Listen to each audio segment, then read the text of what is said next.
İnstitutunun əməkdaşıyım və bugün sizə institutumuzda yeni yaradılmış sürətli nəsil alma laboratoriyasını təqdim edəcəm.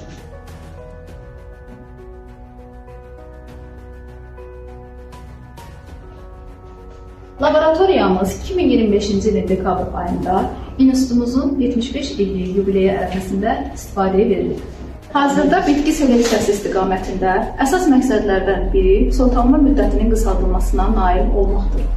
Bu məqsədə çatmaq üçün dünyada bir sıra seleksiya metodları işlənib hazırlanmışdır ki, həmin metodlardan da biri sürətli seleksiya və yaxud da ki, speed breeding metodudur. İnstitutumuzda yaradılmış sürətli nəsil alma laboratoriyası sayəsində biz soğutalma müddətini 10-15 ildən 5-6 ilə qədər qısalda bilərik. Laboratoriyada yaradılmış süni iqlim şəraiti bitkilərin inkişaf dövrünün qısa müddət ərzində tamamlanmasına imkan verir. Sistem xüsusi proqram təminatı əsasında işləyir və sensor ekran vasitəsilə temperatur, nisbi rütubət və fotoperiod göstəriciləri daxil edərək idarə olunur. Proqramlaşdırmadan sonra fotoperiod rejimi insan müdaxiləsi olmadan avtomatik şəkildə gündüz və gecə fazaları üzrə tənzimlənir. Laboratoriyada günəşin çıxması və batması prosesini simulyasiya etmək üçün masa və rəflər müvafiq qaydada işıqlandırılır. İşıqlandırma LED lampalarla həyata keçirilir. LED işıqların dalğa uzunluğu bitkilərin inkişaf mərhələlərinə uyğun olaraq tənzimlənir ki, bu da həm vegetativ, həm də generativ mərhələlərin sürətlənməsinə şərait yaradır. Bitkilərin inkişaf dinamikasını izləmək məqsədi ilə 24 saatlıq video müşahidə sistemi tətbiq olunur. Dekabr ayında laboratoriyamızda əkilmiş bitkilər öz inkişaflarını sürətli və sağlam şəkildə davam etdirirlər.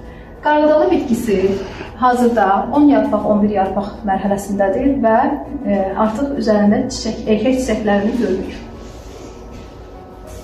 Mərcimək bitkisi isə sağlam şəkildə kollanmış və yetişmə mərhələsinə keçmişdir. Üzərində taxtaları görə bilərik.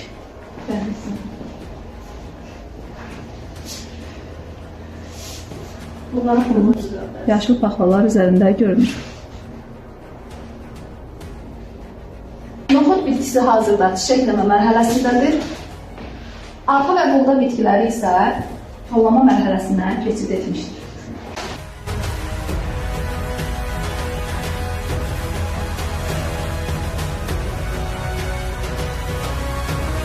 Keçək ikinci laboratoriyamıza.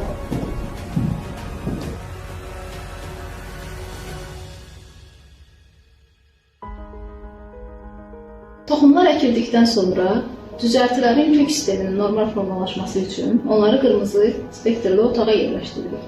Çünki qırmızı spektr bitkilərdə fotosintez sistemini dəstəkləyir və düzəltilərin normal və düzgün inkişafına səbəb olur. Düzəlti müəyyən inkişaf dövrünə çatdıqdan sonra isə onları ağ otağa yerləşdiririk. Bu otaqdakı ağ işıq bitkilərin normal kollanmasını təmin edir. Çiçəkləmə fazasına çatdıqda isə bitkiləri yenidən qırmızı spektrli otağa keçirdirik. Çünki qırmızı spektr bitkilərin çiçəkləmə dövrünü tezləşdirir və meyvə əmələ gəlməsinə səbəb olur.